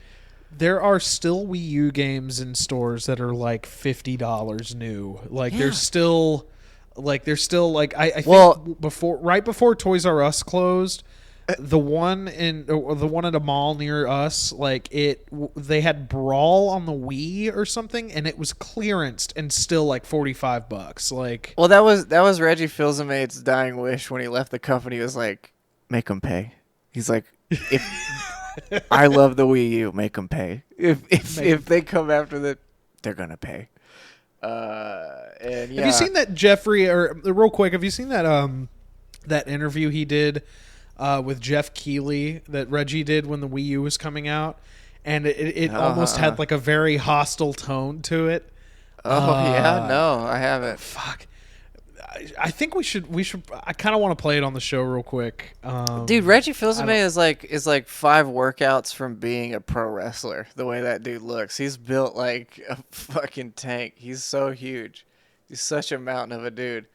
So I'm not going to talk on this one because I'm not going to talk. We'll watch a little bit of it, but yeah, we're not going to talk, or I'm not going to talk because you can't guarantee dual that audio I or won't. whatever. No, not that. Just real quick. So yeah, this kind of goes. It's not super hostile, but you can tell that like Jeff Keighley's like really pushing. I can't for hear like. it Yeah. Yeah. Hold on, real quick. Here for you, I'll just play it. Here. This is good. Well, if it's too complicated, it's all right. I mean. Oh, it's okay. It's okay. Hold on. Change windows. It's going to look a little weird for the folks at home for a second. I don't know. This is super interesting to me. Can you see it and hear it now? Yeah. Well, it's been great to partner with you guys on the All Access presentation. Now we have some amazing Nintendo content coming up here on our stage. We've got Zombie U, we've got Scribblenauts, and there's a new game we're about to show off, something special that wasn't in the press conference. You guys, we love to give you something special, something that was not in the press conference. It's one of the games, as we played in the Treehouse, that really is becoming a big favorite. It still has a working title, but we think you guys are going to really enjoy it. All right, can you tell us any more about it? Or? Well, sure, a couple it's things. From a well-known developer, right? Platinum Games is the developer. We're publishing the title. Right now, it's called Project P100. Okay. It's great. You've got to play it. All right, well, I want to hear from you. We're honored that we're going to be unveiling that in just a few minutes, so we'll get to that. But first of all, let's talk about your presentation. You guys obviously had a lot at stake to reveal the Wii U games. In terms of online sentiment, this is our E3 leaderboard. As you can see, Nintendo eclipsed Sony and Microsoft in terms of online social buzz. You guys just shot right up there. It's a surprise. I also didn't know that they had what announcements people are going I didn't to have. know they had How do a you feel coming up? leaderboard for who cares about your company. There was a little like this interview's weird. Yeah, like hold on, listen to this. Sony and Microsoft in terms of online social buzz, you guys just shot right up there. You make it seem like it's a surprise. Well, you never know how people are going to do, what announcements people are going to have. How do you feel coming out of the press conference? We feel good. Look, for us, the thing that we recognize is that we have so much news, so much information that we really needed to start our E3 activity back on Sunday. When we started sharing some information about the hardware, now we've done our press conference. There's more information running right now online. Right. So for us, there's just so much information that we need to convey, and we're pleased to see the reaction so far. Now, that's a reaction, which is the number of keep in mind, this is like while the Wii U's already out. It's all positive or negative, Reggie. But a lot of the hardcores on Twitter and stuff, they were expecting, I think, some bigger announcements in terms of surprises. I mean, this platform. Who wants some fucking better games, Reggie? A lot of the people. What's that about? about? The press conference, I guess. So, how do you feel about? It's a tough balance, right, between sort of the casual and the more core audience. How do you think you did? We think we did great. Look, for us, what we wanted to show was Nintendo's not good about talking about criticism. Hold on, pause this for a second. Yeah. The thing at the bottom of the screen was also kind of like like antagonistic a little bit, because it was just like Luigi's Mansion 2 gains a Dark Moon subtitle upcoming soon, and you're just like, in quotations, like, fuck you, Nintendo. Why'd you lie to us? Why is this thing not good? And you're like, it's pretty good. Make sure that didn't buy one, so it's you don't know that it's not good. Is the Wii Sports for the Wii U hardware, and so understanding it, playing it, we revealed that we've got 5 attractions on stage in our booth. There's 7 more to announce, so that game is big, it's rich. It's going to be available right on launch day, so we're very excited about that title. Oh, so this is right before launch. Clearly, okay, I was going to say, the proposition of asymmetric gameplay. It's going to set up the proposition of the Miiverse. It was important for us to really show what we're doing. Which was really sad. Miiverse was awesome. With Sing. It was kind of neat. It was a neat idea, yeah. Also with Wii Fit U. And it was important. I mean, I also miss Spot Pass too. I think Spot Pass was a really cool thing that they got rid of. We showed Mass Effect, which I did see John Riccatello very happy. Oh, right, they did. Mass Effect was on the Wii U. I forgot about that. Just 3 though, right? So wide range of titles, very impactful titles. So we feel good. But in the end, what we know, Jeff, is people have to play it. People need to see it, get their hands on the controller. And we're convinced that once they have their hands on the controller and see this, I mean, the Wii U gamepad does feel really good. It's going to be a wow. Yeah, there's I think some concern amongst fans that Batman is the same game that was released last year. It's not the same. Well, the same content at least. A different way to experience it. It's not the same content. There's different content. There's additional content. The team from WB showed there's different content. There's a different way to play the game. Yes, it's still set up in Arkham City. It still has some of the same characters. You're still fucking Batman, Jeff. Additional functionalities Whatever. In the suits. There's additional functionalities with the way the Wii U. You think enough for fans to replay these games like a Mass Effect or a Batman? Absolutely. Okay, and that's a lot of money to spend $60 to replay a game. Well, you know what? From our perspective, what we want to show is that for the games that third party are bringing, so eat my ass, Jeff. It brings a new level of the experience, leveraging the gamepad. And in the end, the players need to see for themselves. But I got to tell you, I play a lot of games.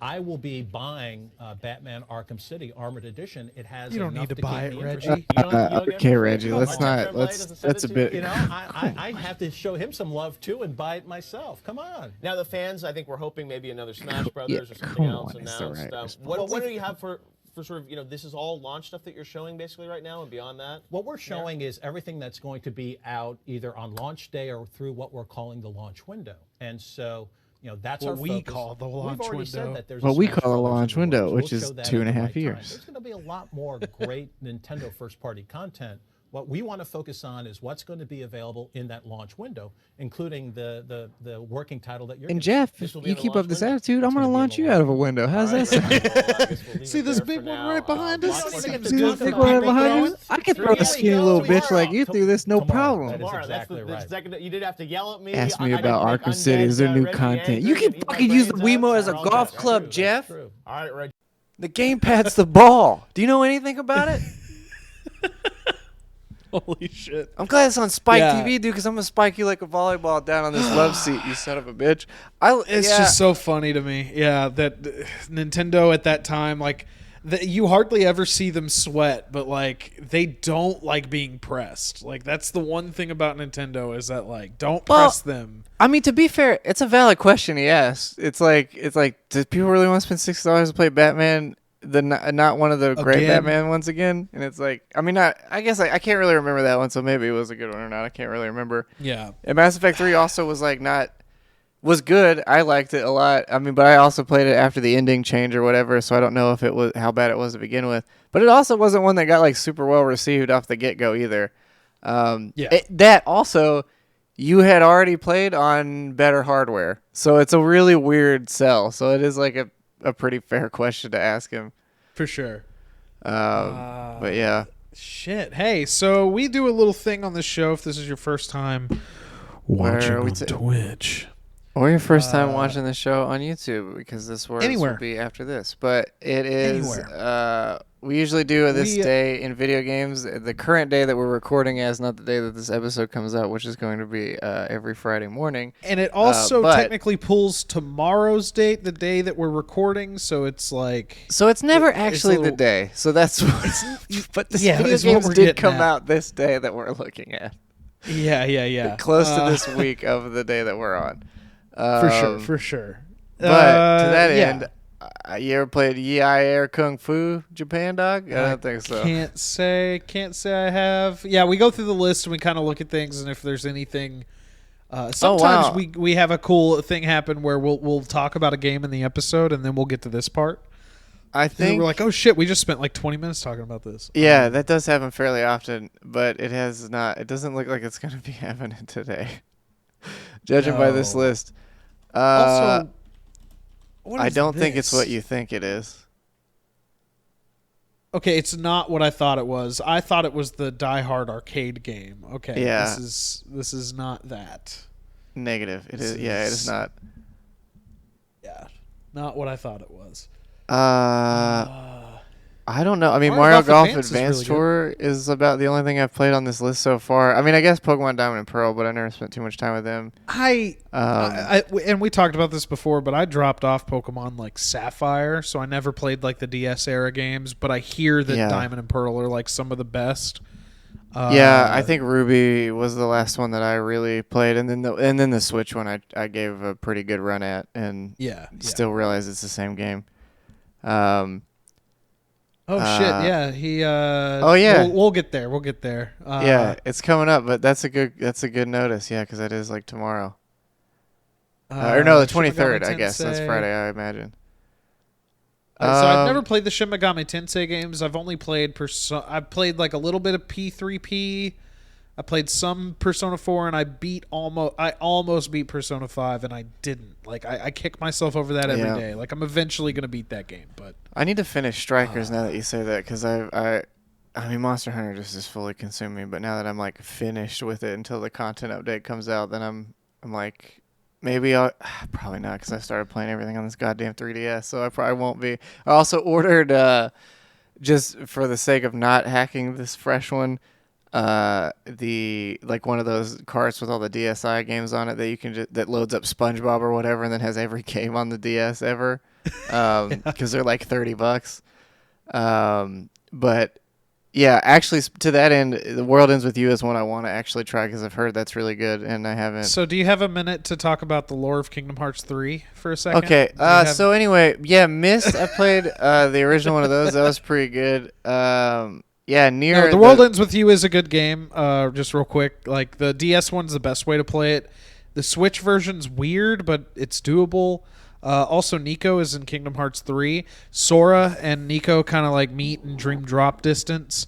And so that you're supposed to assume like these take place in the same universe, right? Well, in Kingdom Hearts 3, the end of the game, you there's like this whole like I think it's like Yosora like story thing that's happening, and like Yozora, and like so you go to Shibuya in the World Ends With You universe as Sora in Kingdom Hearts 3, and okay, well, that's the end of the show, ladies and gentlemen. Thank God. All right. No, So anyway, it's a good game. You should play World Ends With You.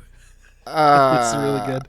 I probably won't now Mist, that you gave me played. that long ass description about Kingdom Hearts. So I feel like I'm gonna go ahead and skip out on that one. Then you almost had me, and then you ruined it. So that's too bad.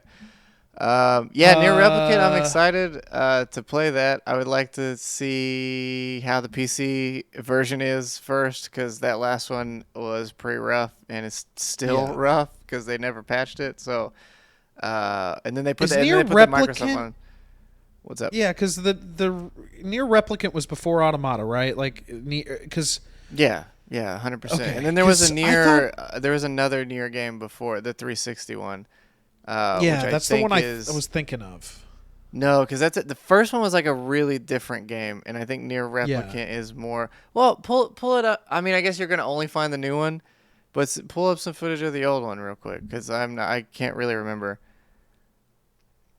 Oh wait, they did announce a patch for Steam for Automata. Is it gonna be the same one as like the Microsoft or the Game Pass That's one? what or they're. is it gonna be... That's what they're saying. Well, see, because I heard that one had a guess. bunch of issues too. Like that, it was just different issues, but still had a ton of issues. Oh, okay, that would be why. It seems a little. I mean, a little slower, but like. Yeah, but the groundwork is there. Yeah. This kind of reminds me of God Eater a little bit. I mean, they're definitely different, but actually, it kind of is Soulsy-esque anyway, or at least the way that the HUD is set up. Yeah. I never played the original Nier or Nier Replicant, but I did play a little Automata, and I get the hype around it. I didn't quite get into it, but maybe it's just the abysmal PC port that was pulling me out of it, so I might give it a spin again. It's so good. It's really good. It's really worth seeing. I mean, you got to play it 3 times to really get everything, but it's a good game.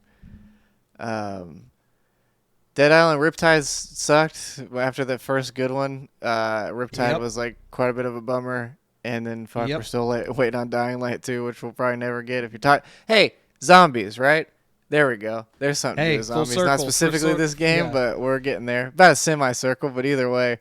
I really want Dying Light 2, because Dying Light 1 is fantastic. Actually, they just announced they just had a crossover with what was the game? It was a weird one. Team Fortress, I think, and now they have one with Rust. It's a current event for Dying Light. Like they still update that game a lot, like with events and shit. They had DLC come out for it like I don't know, 3 months ago, maybe 4 months ago, which was like kind of middling, but it was like based on another Hellraid, I think is the name of it, but it was another game they were planning on making and then didn't. So and then they DLC canceled. for this.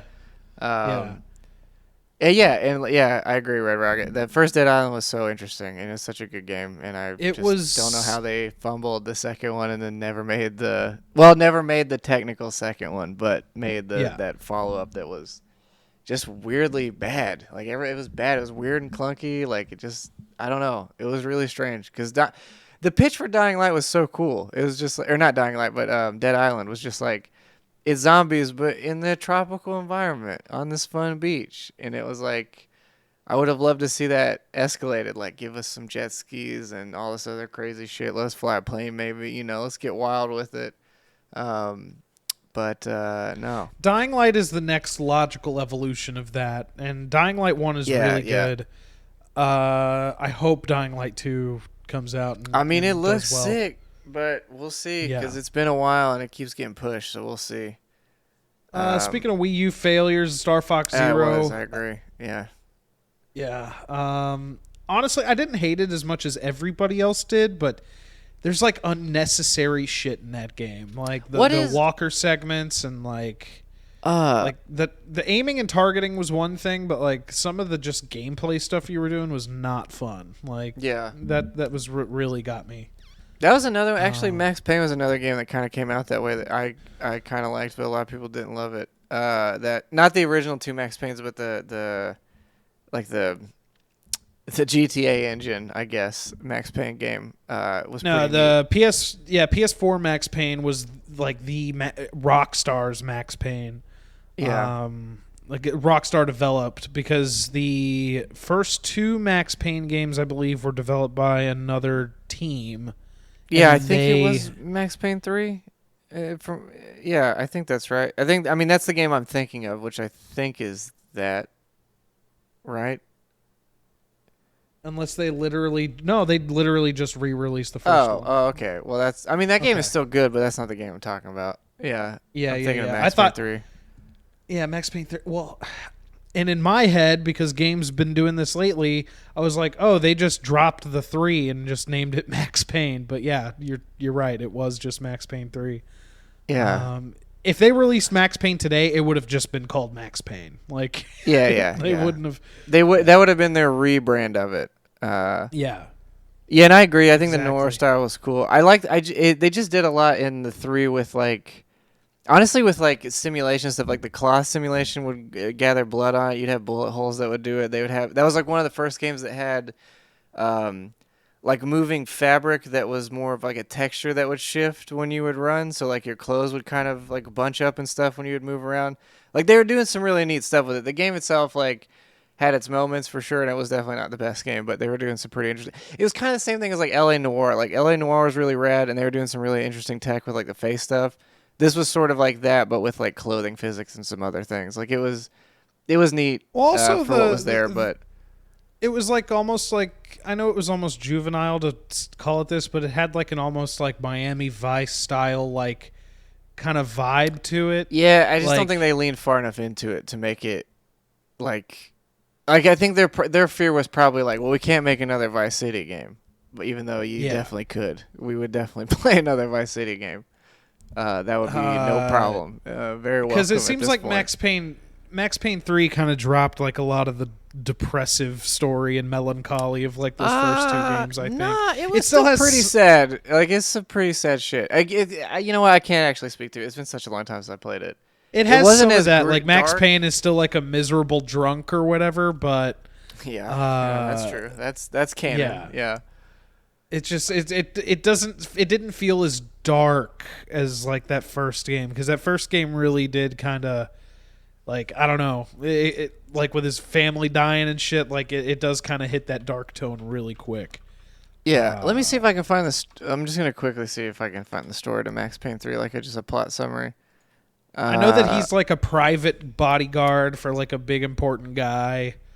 Yeah, well, you're the same character. South. So 9 years after the events of the second game, Max Payne has retired from NYPD and spends his days nursing his alcoholism and addiction to painkillers. Oh, that's right. Yeah, yeah. They kind of did almost not exactly the same thing as God of War, but kind of similar, where they're just like, here's these goofy mechanics you had in this other game. Now let's make that like a crux almost. Like, I guess God of War didn't really do that, but there's sort of some semblance of that. It does later on. It does later on in that game, yeah. Which is kind of neat. God of War's so good.